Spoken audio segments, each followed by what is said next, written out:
Bismillahirrahmanirrahim. Assalamualaikum warahmatullahi wabarakatuh. Nilai sepasang kasut bola karya Muhammad Aiman. Cikgu Rizwan merenung gambarnya 10 tahun yang lalu. Kacak juga aku waktu muda-muda, getusnya dalam hati. Lamunannya terhenti oleh deringan telefon. Encik ni Encik Rizwan kan? Ya saya. Ada barang lagi? Kata Cikgu Rizwan. Macam biasalah tuan, individu yang sama menghantar barang ni, kata penghantar itu. Hampir setiap bulan, ada sahaja barang yang sampai atas nama Cikgu Rizwan. Dan lebih pelik, setiap barang yang dihantar adalah kasut sukan dan kasut bola. Sedang dia asyik membilik kotak kasut yang baru dihantar itu, tiba-tiba ada suara yang memberi salam dari belakang.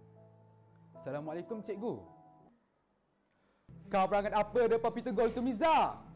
Bola tu tinggal kelas sepak je, bentak Cikgu Rizwan. Marah sungguh dia kepada Miza kerana tidak fokus semasa bermain bola. Maaf cikgu, jawab Miza dengan senyum. Berhenti semua, latihan kita berhenti setakat ini. Dan saya nak awak semua menunjukkan badan. Lepas tu, saya ada nak cakap sedikit. Walaupun dia dalam keadaan sedikit marah, namun dia tidak pernah lupa untuk mengaplikasikan langkah yang betul selepas bersukan, yang boleh menyebabkan kekejangan otot jika tidak dilakukan. Saya kecewa dengan latihan pada petang ini. Saya tengok ada di antara awak yang tidak fokus bila berlatih. Lagi-lagi Miza, kenapa kasut awak terkopak macam tu? Tiba-tiba matanya terpaling ke arah kasut Miza. Lagi berapa minggu je lagi untuk hari perlawanan. Kamu semua tahu kan, ia adalah ibarat menang atau kalah kamu di medan perang. Maruah saya, maruah kamu, dan yang paling penting, maruah sekolah kita berada di tangan kamu semua, kata Cikgu Rizwan bersemangat dan falsafah.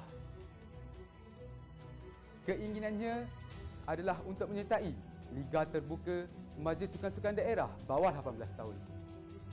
Dalam tempoh sebulan, banyak latihan yang sudah dilakukan untuk meningkatkan kualiti permainan pasukannya, seperti latihan gelicik bola, latihan bertahan dan serangan pantas.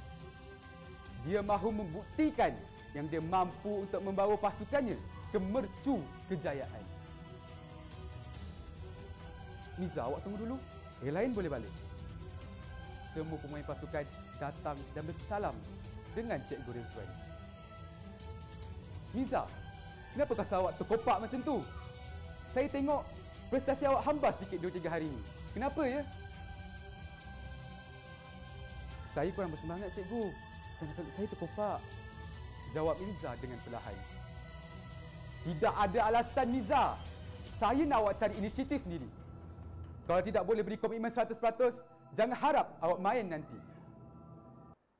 Air mata Miza mengalir setitis demi setitis. Dia sebenarnya di persimpangan dilema. Bukan dia sengaja mahu melukakan hati jurati kesayangannya itu. Mak, kasut bola Miza terkopak. Boleh tak mak belikan yang baru? Miza terpilih mewakili sekolah untuk bermain bola sepak, mak. Miza, mak minta maaf kerana tidak dapat belikan kasut bola baru. Miza tahu kan, mak baru kena berhenti kerja sebab cuti lama sangat nak jaga ayah kamu, balas ibunya. Ibunya bekerja sebagai seorang pekerja pembersihan di sebuah sekolah rendah berhampiran rumah mereka. Bapanya pula baru sahaja ditimpa kemalangan yang mengakibatkan lumpuh seluruh badan. Tak apalah mak, nanti Miza cuba cari jalan. Nanti mak usahakan ya sayang, kata ibu Miza dengan sayu. Miza masuk ke bilik dengan sedih dan dia terus memikirkan jalan untuk mendapatkan kasut bola. Terlintas di fikirannya untuk mencuri kasut bola kawannya. Tetapi masih ada iman di hati Miza. Miza teringat akan sepotong ayat Al-Quran daripada surah Al-Ma'idah ayat 38 yang pernah didengar daripada penceramah di televisyen minggu lalu. Maksudnya, dan orang lelaki yang mencuri dan orang perempuan yang mencuri, maka hukumnya potonglah tangan mereka sebagai satu balasan. Aku ambil kerja sambilan je lah, kata putus daripada Miza. Assalamualaikum Cikgu Rizwan. Saya nak tanya, Miza ada datang latihan bola minggu ni? Guru tingkatan Miza menelefon. Waalaikumsalam. Tidak ada cikgu. Kenapa ya? Cikgu Rizwan membalas. Miza sudah 7 hari tidak hadir ke sekolah ni cikgu, ujar guru tersebut. Oh, begitu. Nanti saya uruskan. Petang itu, dia menunggang motosikal menuju rumah Miza dengan alamat yang diberi oleh guru tingkatan. Ya Allah, teruknya jabatan ni. Risau aku. Gumam Cikgu Rizwan sendirian apabila terpaksa melalui jabatan yang sudah usang untuk melintasi sungai besar yang ada di bawahnya. Sesampainya di destinasi, dia agak terkejut dengan keadaan rumah Miza yang berbumbungkan siang karat dengan dinding kayu yang terkepak kapit. Luasnya hanya untuk 2-3 orang menurut perkiraan Cikgu Rizwan. Allahu Akbar, kesiannya kamu Miza. Setelah salam menyahut, keluarlah ibu Miza. Cikgu ni cikgu sekolah Miza ya? Ya puan, hari ni Miza tak pergi sekolah ya?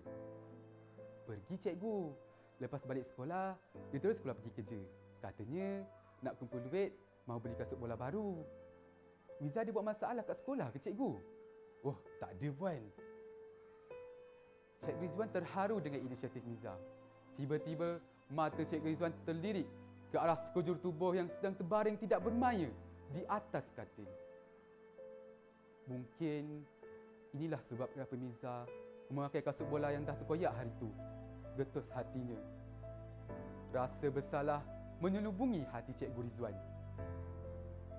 Saya minta diri dulu puan. Saya nak melawat Miza sahaja sebenarnya. Terimalah RM200 ini untuk keperluan puan ya. Terima kasih cikgu. Semoga Allah murahkan rezeki cikgu. Apabila sudah hampir di jabatan usang itu, dia melihat sekumpulan remaja menunjuk ke arah sungai. Kelihatan satu susuk tubuh yang sedang tenggelam timbul di permukaan air. Tanpa memikirkan keselamatan dirinya, dia terus terjun untuk menyelamatkan individu tersebut. Miza memeluk tubuh yang dia rindui. Tubuh seorang guru yang menyelamatkan nyawanya semasa dia hampir lemas di bawah arus sungai suatu masa dulu. Cikgu, terima kasih kerana selamatkan nyawa saya. Alhamdulillah, berkat pemberian RM200 cikgu kepada ibu saya dapat beli kasut bola baru. Dan rezeki saya sekarang dapat bermain sebagai pemain import Tokyo FC berkat asuhan cikgu. Akhirnya, Cikgu Rizwan sudah mendapat jawapan siapakah individu yang selalu menghantar kasut bola kepadanya. Baginya, kemenjadian pelajar adalah tanggungjawabnya. Dan Miza adalah bukti kemenjadian tersebut. Dia tersenyum puas. Sekian, terima kasih.